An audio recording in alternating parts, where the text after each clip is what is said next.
Pwedeng-pwede na siya sa mga nagsa-start, especially sa mga online jobs, yung mga online teaching or yung mga work from home na kinakailangan ng headset.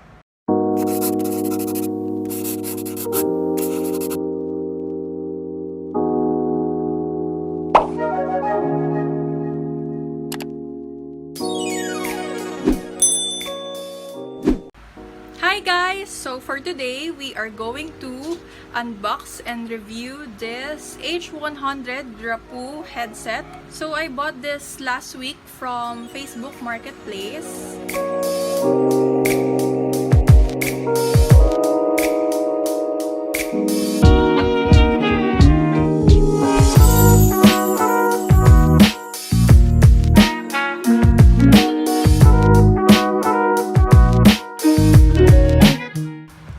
So ayan, meron siyang extra plug.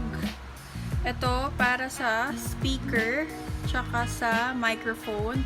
Kasi minsan sa laptop or desktop natin, dalawa yung saksakan para sa headphones. So good thing to kasi meron siyang extra. Ngayon naman, itong mismong Rapoo headset natin is isa lang ang jack niya talaga. Standard 3.5mm audio output. At ang kagandahan dito is mahaba yung kable niya. Nasa, I think, mga 2 meters to. Basta, kahit malayo ka sa laptop mo, or sa phone mo, or sa desktop mo, basta abot nitong headset. So, good thing siya. Ngayon naman, ito naman yung meron siyang volume control.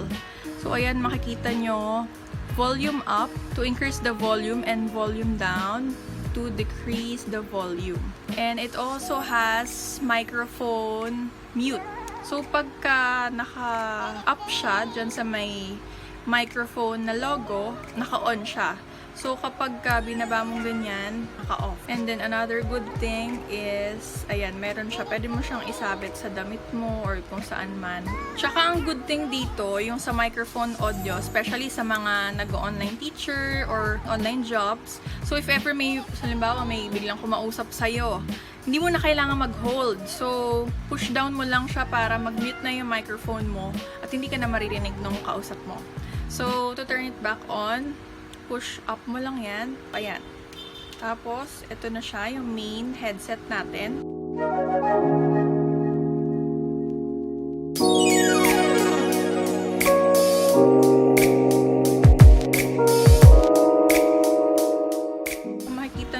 Meron siya dito yung logo ng Rapoo sa left side. Ayan, left side. And then sa right side, meron din. Another good thing is, pwede siyang ma-adjust. Ayan.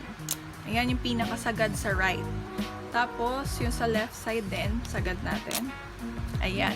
Siyempre kasi hindi naman lahat ng tao is pare-parehas ng size ng pag sa mga headset. So, ayan siya.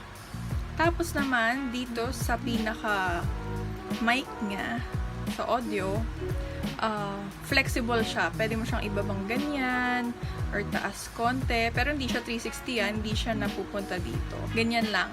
And then, pwede mo siyang ilapit sa'yo pag ganyan. O kaya ilayo mo, ganyan.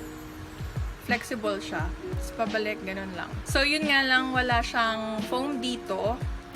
Pero, kasi para sa akin, preferred to sa mga online jobs. Especially sa mga teacher o kaya mga nag-work from home. Tsaka meron siyang small foam dito. Good quality yung foam niya. Ayan, malambot siya talaga. Good quality. So, kahit matagal kang naka-headphones, 8 to 9 hours, hindi masakit sa tenga. So, ayan guys. Check na natin ang audio quality ng ating H100 Rapoo headset. So, tayin na natin. Sound check, mic test. Good morning, good afternoon, good evening everyone. So, ayan guys, kung maririnig nyo yung audio ko, pwedeng-pwede na siya sa mga nagsa-start, especially sa mga online jobs, yung mga online teaching or yung mga work from home na kinakailangan ng headset. So, sa halagang 700, kasi yung akin, nabili ko nga siya sa Facebook Marketplace. Ayan, so kung mapapansin nyo, may mga naririnig kayong tumatahol or mga nagpupukpok or yung mga tumitilaok na manok. Napansin ko lang dito sa headset na to, hindi siya ganun ka-noise reduction. Siguro ang kaya niyang i-reduce na noise is siguro para sa akin mga nasa 60 to 70% lang ang kaya niyang i-reduce yung noise. So ayun guys, abangan nyo yung next video ko dahil meron tayong solusyon kung paano ma-enhance ang audio quality ng ating headphone. So abangan nyo yan guys.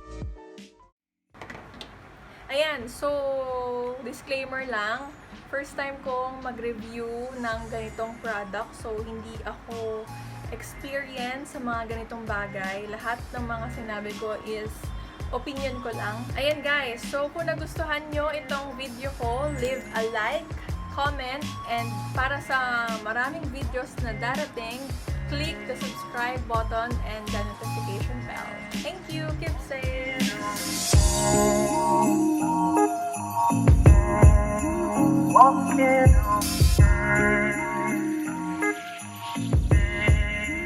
Walking